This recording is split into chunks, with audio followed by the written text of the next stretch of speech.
Hare Krishna. Welcome to Uday's art which YouTube channel. ఇక్కడ ఈరోజు మనం ఐ ట్యూటోరియల్ చూద్దాం.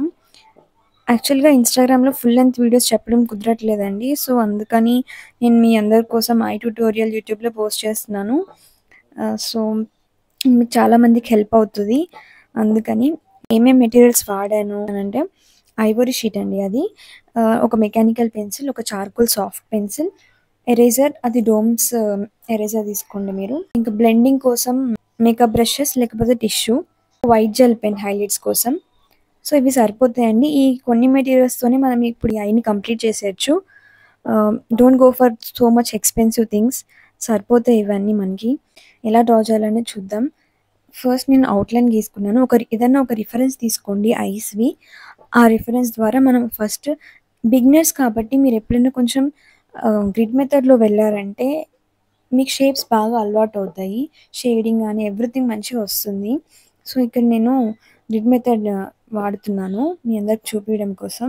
సో నేను అవుట్లైన్ వేసుకున్నాను అనమాట. సో లోపల మనకి ఏదైనా చూసినప్పుడు ఐ లోపల లైటింగ్ పడుతుంది కదా, ఆ లైటింగ్ కోసం లోపల 2 డాట్స్ అవి. సో వాటిని షేడ్ చేయకుండా అట్లనే ఉంచుకోవాలి. తర్వాత అవుట్లైన్ వేసిన తర్వాత చార్కోల్తోని మొత్తం షేడ్ చేసుకోవాలన్నమాట. సో నేను ఐబ్రోని షేడ్ చేస్తున్నాను, డ్రా చేస్తున్నాను. తర్వాత ఐని డ్రా చేస్తున్నాను. లోపల ఐబాల్ని అక్కడ మనం ఇచ్చిన స్పేసింగ్ ఎక్కడైతే ఉందో అది మొత్తం వదిలిపెట్టి మిగతా ఐబాల్ మొత్తం షేడ్ చేస్తున్నాను. సో మనకి ఇక్కడ ఐరిస్, పుపిల్ డిఫరెంట్ ఉంటాయి కదండి. ఒకవేళ కొంతమందికి ఐరిస్ కొంచెం డిఫరెంట్ షేడ్లో ఉంటాయి, పుపిల్ కొంచెం డార్క్గా కనిపిస్తుంది. సో ఇక్కడ నాకు ఆ డిఫరెన్స్ ఏం లేదు నేను తీసుకున్న రిఫరెన్స్లో, కాబట్టి మొత్తం థిక్గా వచ్చేసింది. కొందరికి ఏంటంటే మధ్యలో పుపిల్ వరకు థిక్గా వచ్చి చుట్టూ లైట్గా కొంచెం తక్కువ ఉంటుంది. సో మన పిక్ని బట్టి దాన్ని గీసుకోవాలి.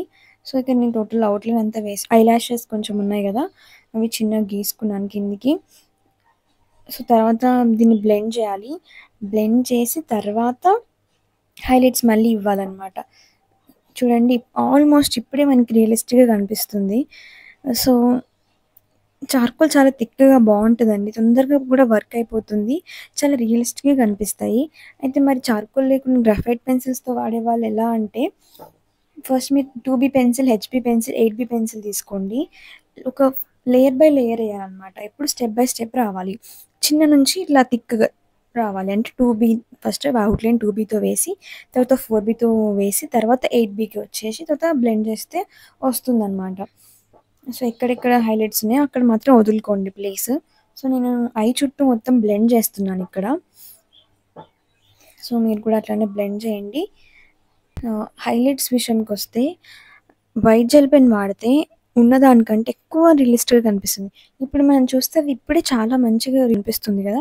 ఇక్కడ మనకి ఎక్కడైతే వైట్ స్పేస్ అనేది ఐబాల్లో ఉందో అది మనం వైట్ జెల్తో గీస్తే ఇంకా బాగుంటుంది అనమాట, మంచి లుక్ వస్తుంది.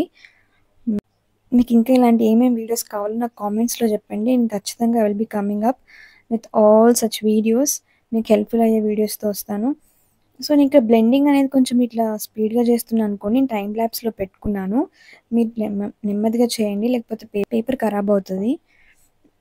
సో మీరు బ్లెండింగ్ కోసం అంటే ఫేస్ దగ్గర బ్లెండింగ్ కోసం టిష్యూ వాడచ్చు, లేదంటే బ్లెండింగ్ స్టంప్స్ కూడా వాడచ్చు అండి ఐ దగ్గర.